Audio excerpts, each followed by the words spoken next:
Indonesia yang terbuat dari fermentasi kedelai. Salah satu sentra industri tempe di Kota Malang berada pada Kelurahan Sanan. Siapa sih orang Indonesia yang belum pernah makan tempe? Tapi tahu tidak, limbah dari industri tempe berbahaya bagi lingkungan loh. Lalu bagaimana cara kita mengatasinya? Maka dari itu, kami yang diketuai oleh saya Nabila Ridha Zahra, saya Arin Iskawardani dan saya Zaskia Hania Aula Putri dari kelompok Lambetkol SMP Negeri 6 Malang mempersembahkan penjernihan limbah industri tempe di Kelurahan Sanan dengan menggunakan metode kombinasi elektrofiltrasi dan biokoagulan dengan biji kelor atau Moringa oleifera. Kami akan menjelaskan 4 topik utama meliputi latar belakang, pembahasan, alat elektrofiltrasi dan biokoagulan, dan kesimpulan dan saran.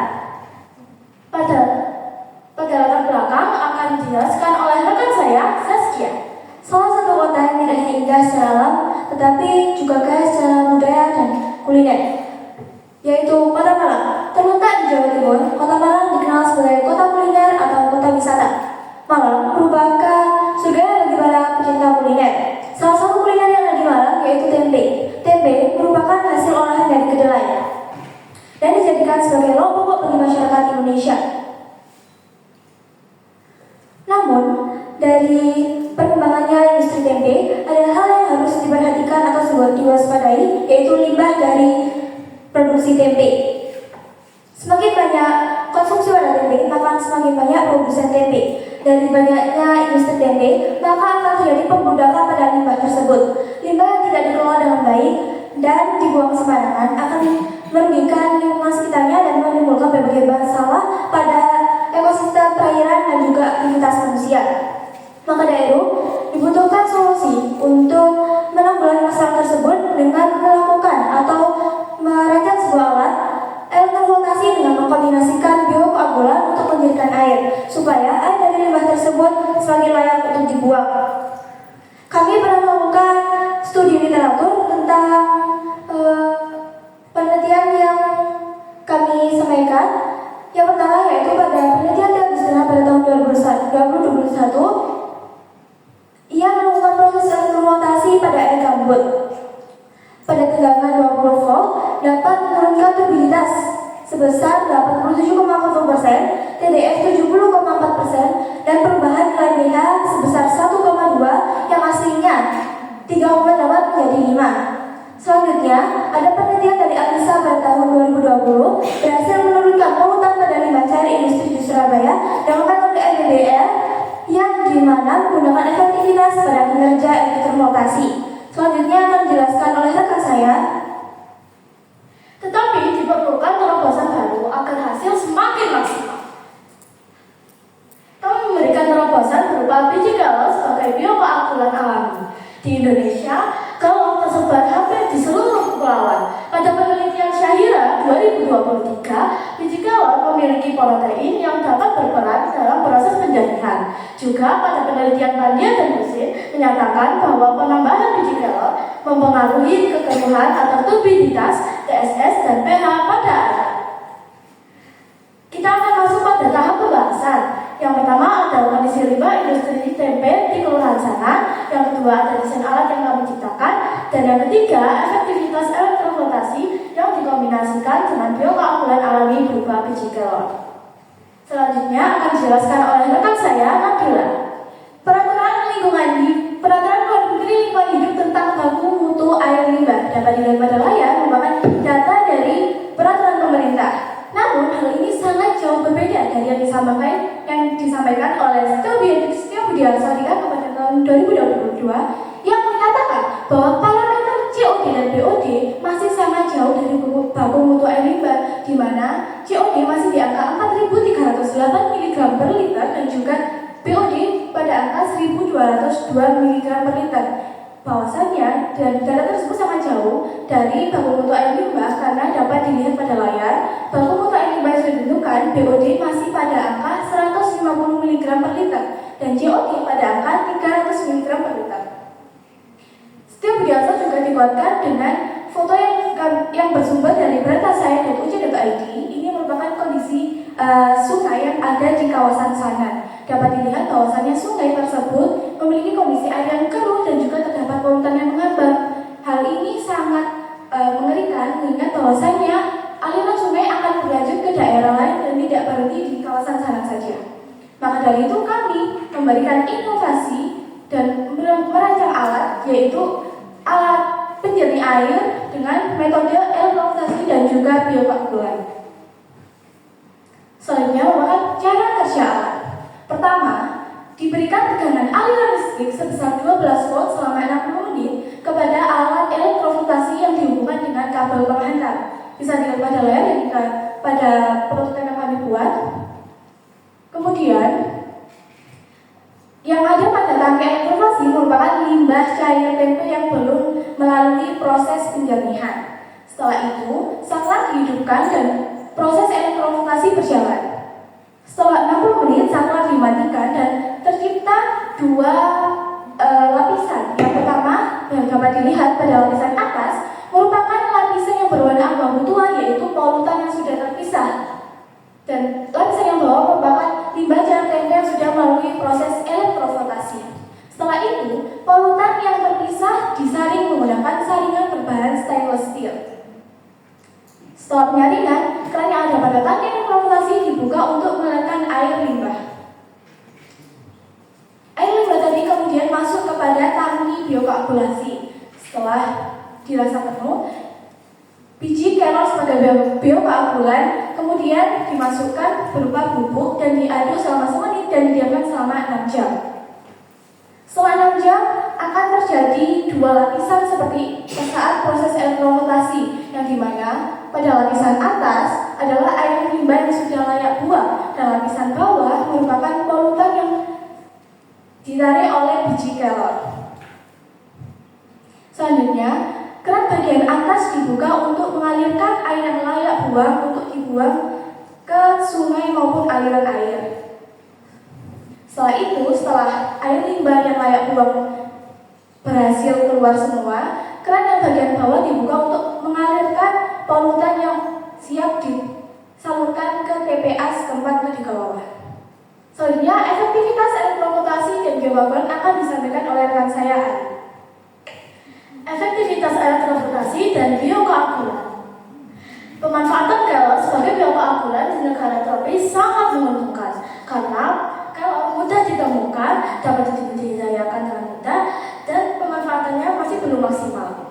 Elektrofiltrasi sesuai digunakan untuk penjernihan limbah organik karena prosesnya dapat melakukan partikel terdispersi ke permukaan. Berdasarkan penelitian, hasil proses elektrofiltrasi menurunkan kadar CO2 dan kekeruhan sebesar 85% dan 77%. Kemudian pada proses bioakumulasi dengan menggunakan biji kelor menurunkan TSS dan kekeruhan sebesar 58% dan 69%. Dari penjelasan kami dapat ditarik kesimpulan berupa 1. Proses elektrofiltrasi bioakumulasi biji kelor lebih efektif. 2. Pengaruh penempatan tangki biokoagulan juga mempengaruhi efektivitas serta kontaminasi. Dan yang ketiga, karena inovasi ini, industri tempe sana dapat melakukan kegiatan produksi karena pencemaran telah teratasi dan bahkan perekonomiannya dapat semakin berkembang. Saran dari kami untuk penelitian selanjutnya, yang pertama, peneliti lain bisa menggunakan biokoagulan lainnya yang lebih efektif untuk menjernihkan limbah. Yang kedua, peneliti lain mampu mengembangkan kombinasi elektrofiltrasi biokoagulasi untuk masalah pencemaran yang lainnya. Dan yang ketiga, peneliti lain dapat menciptakan desain alat yang lebih simpel dan mudah dibuat. Demikianlah presentasi dari kami, semoga memberikan wawasan terhadap pengelolaan limbah yang lebih baik dan berkelanjutan. Terima kasih atas perhatian dan kesempatannya.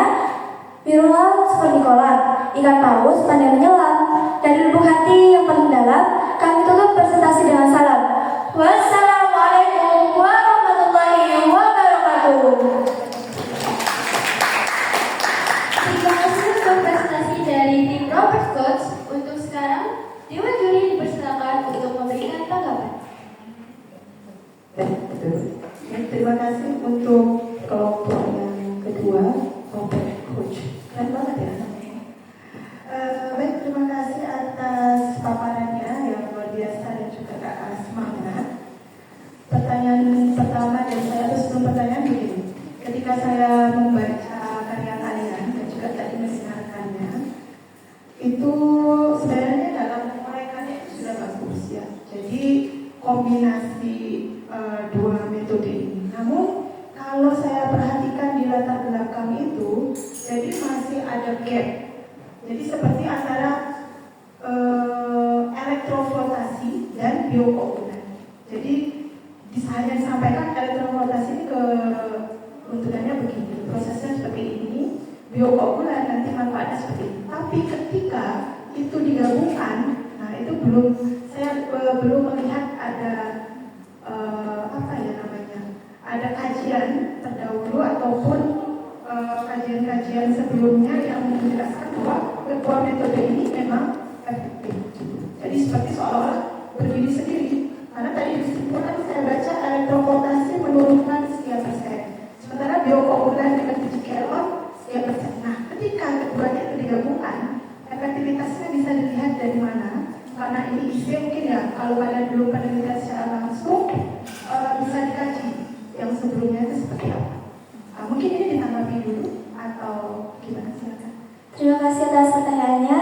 Baik, marilah kita jawab.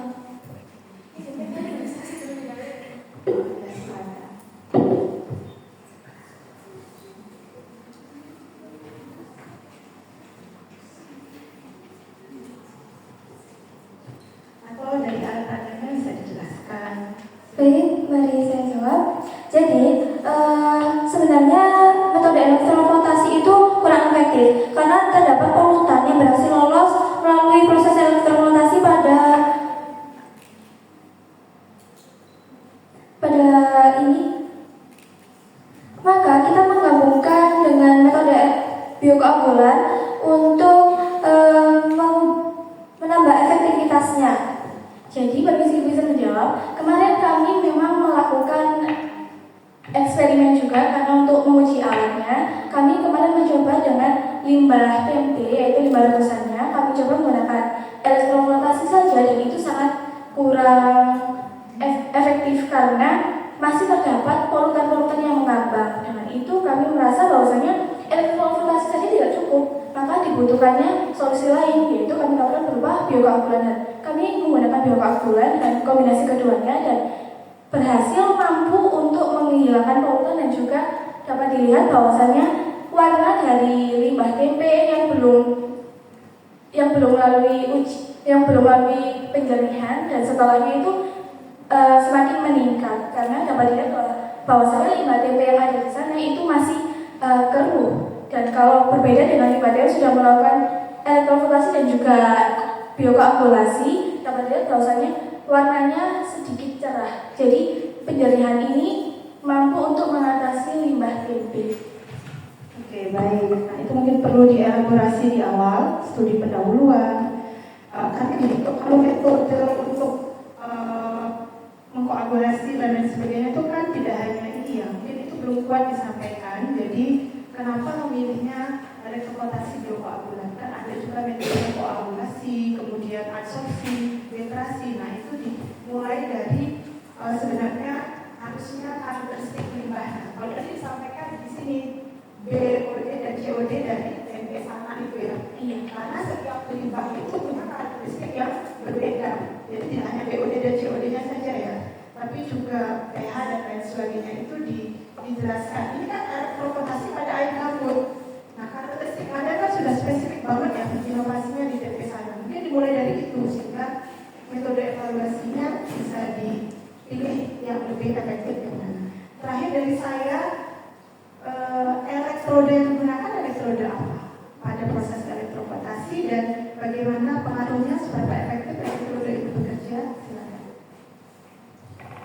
Baik, untuk elektrodanya itu ada anoda dan katoda. Untuk katodanya sendiri itu berasal dari kami menggunakan bahan aluminium, sedangkan pada anoda menggunakan grafit.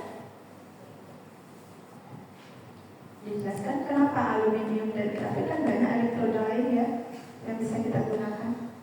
Karena karena kami membaca pada studi pendahuluan pada naskah terdapat bahwasannya ada salah satu penelitian yang menggunakan grafi dan juga untuk ada dan katanya menggunakan grafi dan juga bahan stainless steel. Maka dari itu kami memilih bahan stainlessnya berupa aluminium, di mana dijelaskan juga pada penelitiannya bahwasanya kedua elektron tersebut mampu untuk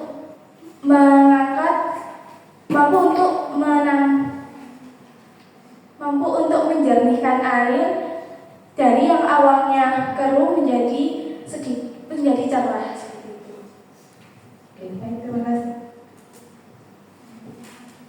Oke, baik. Kalau tadi berhubungan dengan teknis ya. Di sini saya mulai dari pembahasan pertama. Ini kan yang dibahas adalah limbah cair, betul?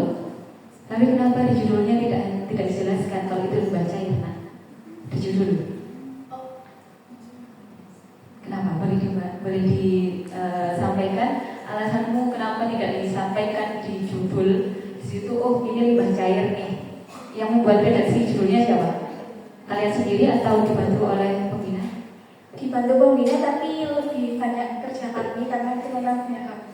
Oke, baik. Jadi begini, judul itu adalah satu hal pertama kali yang dilihat oleh pembaca, gitu ya. Jadi alangkah lebih baiknya di judul itu kamu spesifikkan, kamu samakan dengan apa yang akan kamu sampaikan, gitu ya. Jadi tidak menjadi ambigu. Misalnya nih kemarin para juri, saya sebagai juri ya, agak bingung penjelasan limbah sebentar. Limbah di sini apa dulu? Kita masih ngambak. Jadi kalau bisa nanti kalau misalnya kalian membuat sebuah judul itu lebih spesifik lebih bagus, gitu ya. Jadi apa yang akan dikelola, apa yang akan dibuat itu silakan dijelaskan gambarannya itu, apalagi dalam bentuknya apa gitu.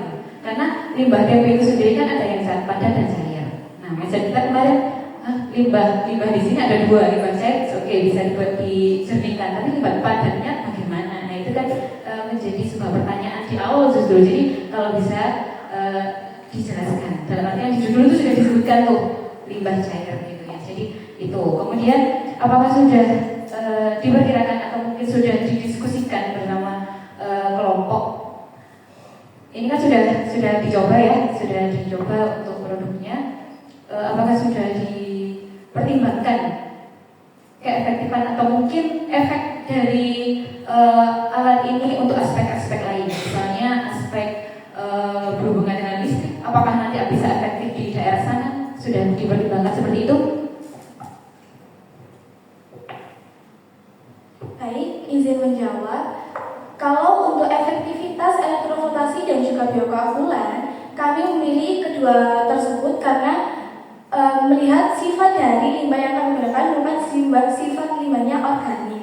Jadi kami melakukan riset terlebih dahulu bahwasanya limbah tersebut lebih cocok menggunakan elektrofotasi dan kami bukan menggunakan biokoagulan karena kami melihat di daerah sekitar saya bahwa banyak sekali memang tumbuhan kelor tapi belum dimanfaatkan seluruhnya. Hanya saja kita lihat biasanya daun kelor dijadikan untuk obat herbal, dijadikan untuk masakan, tapi belum dilakukan untuk ke bagian yang lain. Seperti kan masih ada akar, masih ada bijinya, masih ada bagian-bagian yang lain seperti itu.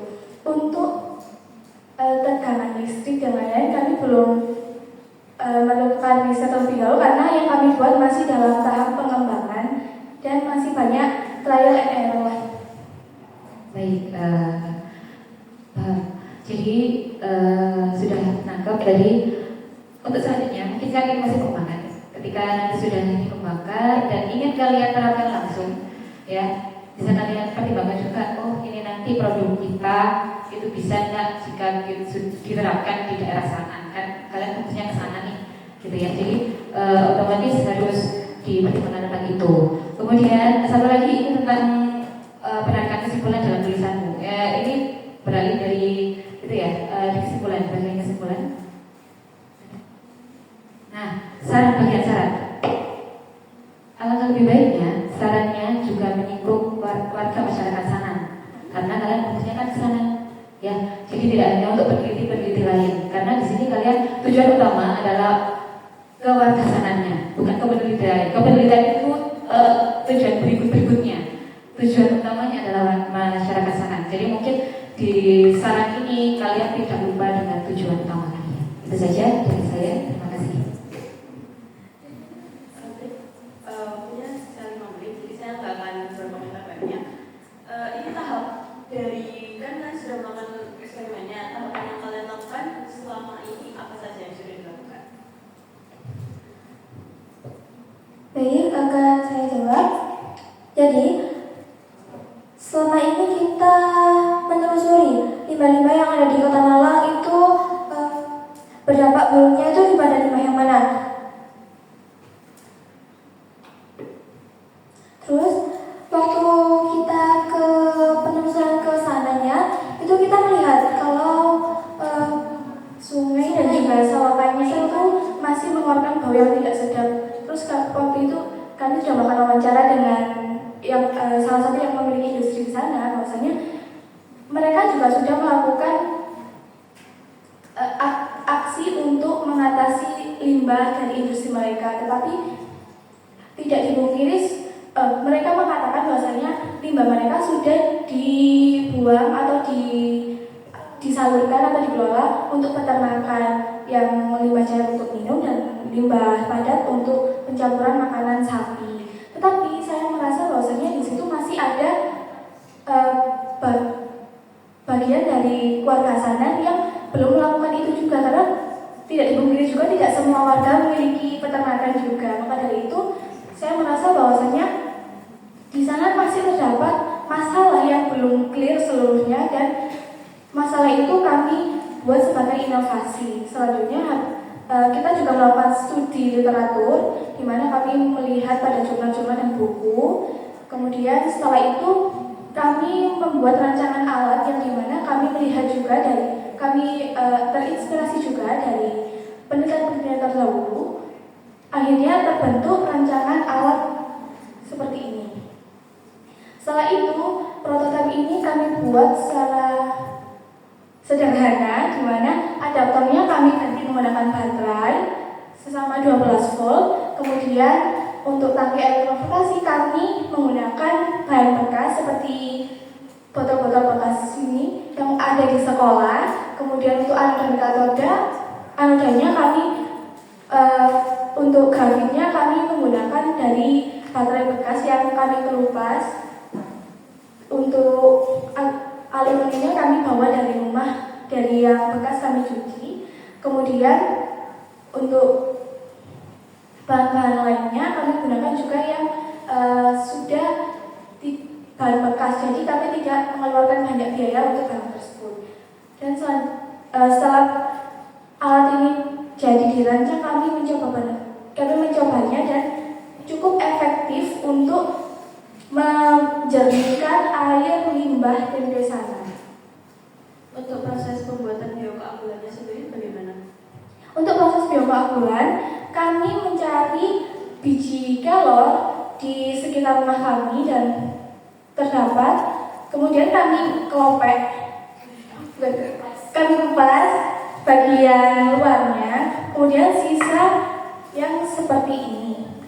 Nah, ini bagian dalam bijinya. Ini masih gembuk, kalau di kata bahasa Jawa gembuk. Di sini bos tadi. Kemudian setelah itu kami tumbuk dengan tumbukan yang ada di rumah seperti ulekan. Memang belum hancur sepenuhnya karena memang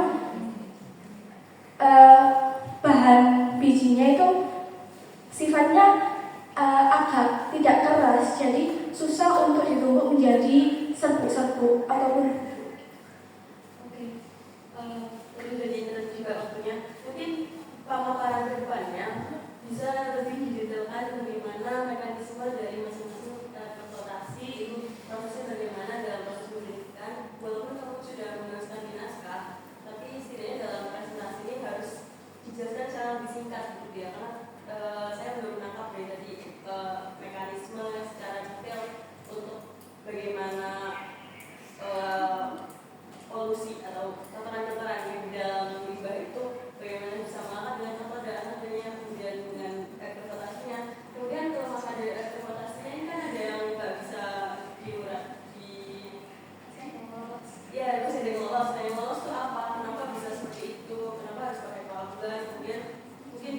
dijelaskan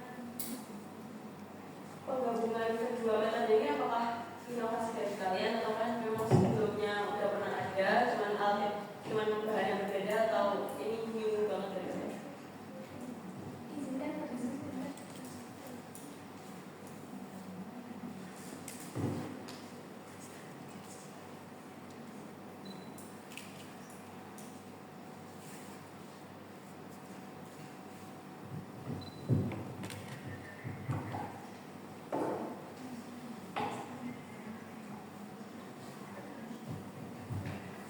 Izinkan saya menjawab. Jadi penelitian ini sebenarnya udah ada yang meneliti, cuma kita menerapkan di Kelurahan Sanan dan kita menambahkan dengan serbuk biji kelornya. Oh, berarti untuk serbuk biji kelor ini biokeakulan yang dari inovasi kalian? Tapi Iya. sebelumnya sudah ada metode transportasi dan biokeakulan dengan bahan lain. Oke.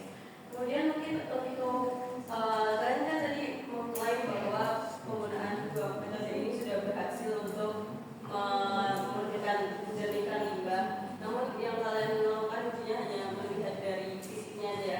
Mungkin ke depannya kalau memang ingin dilakukan, kalian harus melakukan pengujian yang secara lebih detail lagi. Karena dari awal kalian bahas tentang kondisi limbahnya adalah pertama dari BOD, SS dan yang lain.